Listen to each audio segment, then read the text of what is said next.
Magandang umaga po sa inyong lahat. Nandito naman po tayo. Dito naman po ang Pisong Farmer. So, yun po, makikita po natin ngayon po. Ang age ng ating ampalaya ay 55 days old. Pang 7 harvest na po. So, yan po. Ito po yung maganda pag nagpapabunga po tayo sa gilid. Kasi maaga po tayo nakaka-harvest. Yun po ang isa sa pamaraan po namin, no? Yan po, yung bunga nating ampalaya.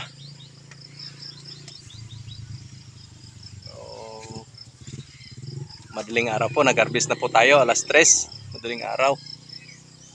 Para hindi sa matamaan ng init, gano, yung bunga ng ating ampalaya. So, makita po natin napakaganda ng bunga po.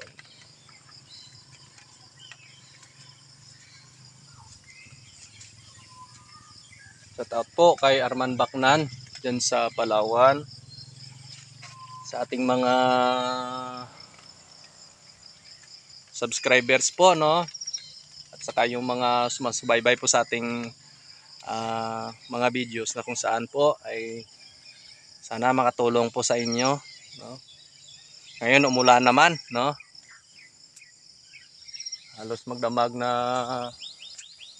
nag-ulan-ulan. Pero makita po natin, no, napakagandang blessings po sa ating tanim.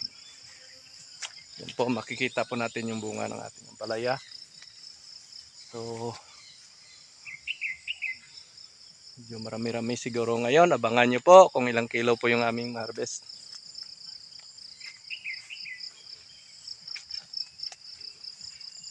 Sinsya na po sa mga subscribers natin na hindi ko po na babanggit, no?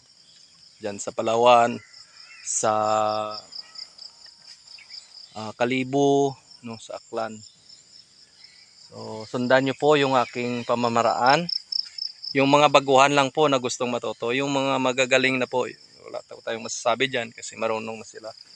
Yung mga baguhan lang po, gustong matuto po, ayan po, napakaganda ng bunga. Green na green. Makikita po natin na ito po yung Galaxy Max F1, no? Pangatlong tanim na Galaxy Max F1 sa itong linya po, no? Pero makita po natin maganda pa rin yung pinapakita ng Galaxy Max F1. Sa bunga wala po tayong masabi. So nakaraan lang po, napakainit talaga.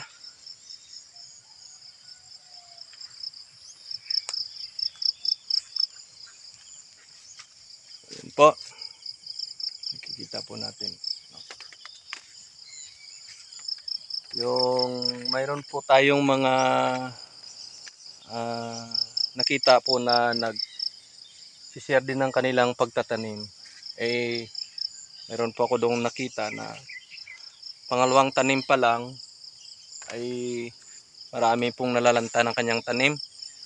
So sa tingin ko po niyan ay kulang po sa land preparation. Sorry po, pero mayroon po tayong pagkukulang kung bakit nalalanta yung bagong tanim natin. Halos isang buwan pa lang nalalanta na. Lalo na pag naulanan. To yung sa akin na to po ay pangatlo na to, no? Naulanan naman, nainita naman, pero makita niyo po.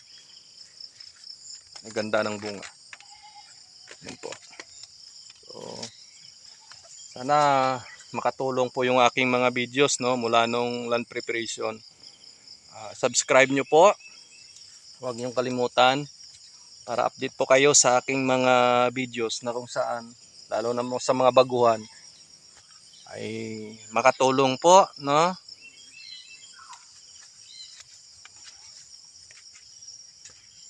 So, yan po.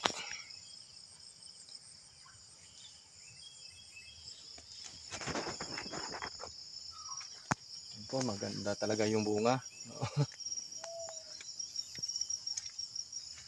Po, napakalaki na. Dalawa, 1 kilo na to. So, abangan nyo po kung ilang kilo po yung aming ma-harvest sa araw na to. 55 days old, pang 7 harvest na po. So, ito na po yung aming harvest. Ito po. Ano ba to? 30 na sako. Yun po ang aming harvest. So, shout out kay Tita Judith. Kay Small Battery Ball, ang expert sa playa. Si Alvin Patrimonio. Si Anoy. Si Bombay. Ang expert sa pagtimpla, pag-mix ka abono. Si Roger Moore. Ang slasher. Si Melchor Bigor. So, ito po yung aming harvest. Ang harvest namin sa 55 days old. 1,400 na puno sa ikapitong harvest. Ito po, 1,066 kilos. So, yun lang po sa umagang ito.